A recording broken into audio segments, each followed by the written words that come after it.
ፋንታ ሚዲያ ካፕ አዝናኙ ሲዝናና የእግር ኳስ ጨዋታ ውድድር የተካሄደ ይገኛል እንደምታውቀው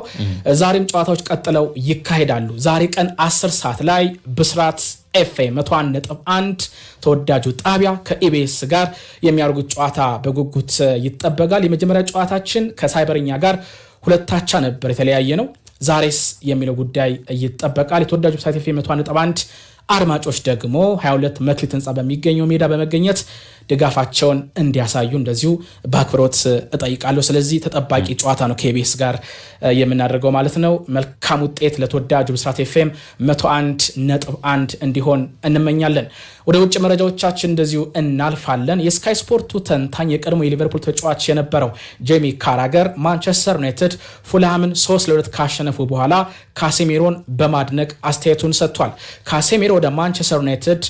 ከተዘዋወረ በኋላ ሊጉን ለመለመድ በጣም ተቸግረው ነበር እኔም በጊዜው ሐሳቤን ሰጥቼ ነበር ካሴሚሮ እግር ኳስ መጫወት ተቶታል ብዬ ተናግሬያለሁ በዚህ ዓመት የመጨረሻ ዓመቱ ነው ግን ደግሞ በክረምት ዩናይትድ ይለቃል ነገር ግን እያሳያያለው ብቃት ደግሞ የተለየ ሆኗል ቡድኑን በሚገባ እያገለገለ ነውና ምስጋና ይገባዋል በአካልም የተለየ ተጫዋች ነው በጣም ፕሮፌሽናል ነው በማለት ካራገር ለካሴሚሮ ያለውን አድናቆት ገልጿል የቀድሞ የማንቸስተር ዩናይትድ ተጫዋች የነበረው የ47 ዓመቱ እንግሊዛዊ ሪዮ ፈርዲናንድ ክለብ የማንቸስተር ዩናይትድ ተመልሷል ሲል ገልጿል ማይክል ካሪክና ተጫዋቾቹ ምስጋናውን መውሰድ አለባቸው የፉልሃም ጨዋታ ከዚህ በፊት ካደረግናቸው ሁለት ጨዋታዎች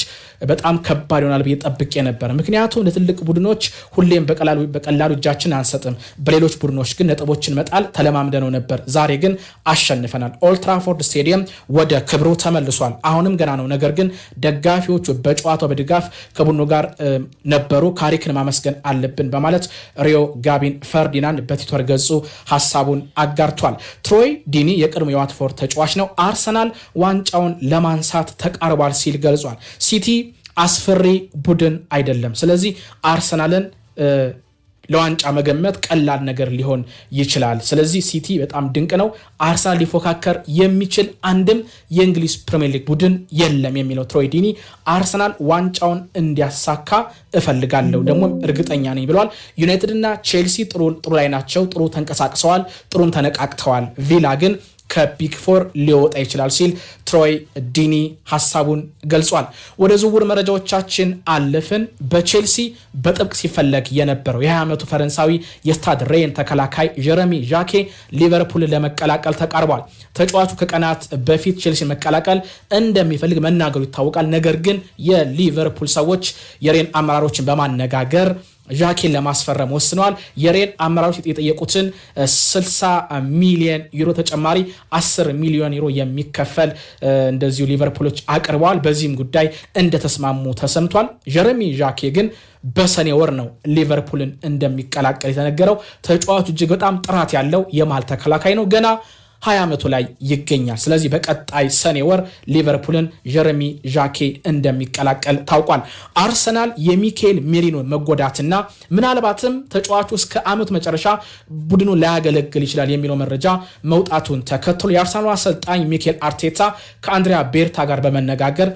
አንድ ተጫዋች ለማስፈረም እቅድ እንዳላቸው ተሰምቷል ሚኬል አርቴታ አዲስ ተጫዋች ለማምጣት በንቃት እየሰራ ነው ብለዋል የማይሳካም ከሆነ ግን ችግር የለውም ባሉ ተጫዋቾች እቀጥላለሁ ደስተኛ ነኝ ሲል ገልጿል የኤልቼው አማካይ ሮድሪጎ ሜንዶዛን ለማስፈረም አንድሪያ ቤርታ ፍላጎት እንዳላቸውና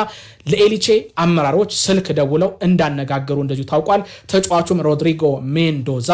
አርሰናል መቀላቀል እንደሚፈልግ ገልጿል በኤልቼ ቤት አስደናቂ ጊዜን እያሳለፈ ይገኛል ይህ ተጫዋች ሜንዶዛ ስለዚህ በቀጣይ አርሰናልን ሊቀላቀል ይችላል ተብሏል አትሌቲኮ ማድሪድ አዴሞላ ሉክማን ለማስፈረም እንደዚሁ ተቃርቧል ቼልሲ የስትራስቡርግ ማማዳ ሳርን ለማስፈረም እንደዚሁ ተቃርቧል ጁቬንቱስ ካሪ ሙስጣፋ ቤንዜማን ከአልሂታድ ለመመንተፍ እንደዚሁ ተቃርቧል ሊቨርፑል የ5 ዓመት የሰዳል ተከላካይ የሆነውን ጌርቱራን ለማስፈረም እንደዚሁ ፍላጎት እንዳላቸው ተሰምቷል አርሰናል ትናንትና በሴቶች ሻምፒዮን ሆነዋል ስለዚህ ኢያን ራይት በወንዶቹም ይደገማል ሲል ሐሳቡን ገልጿል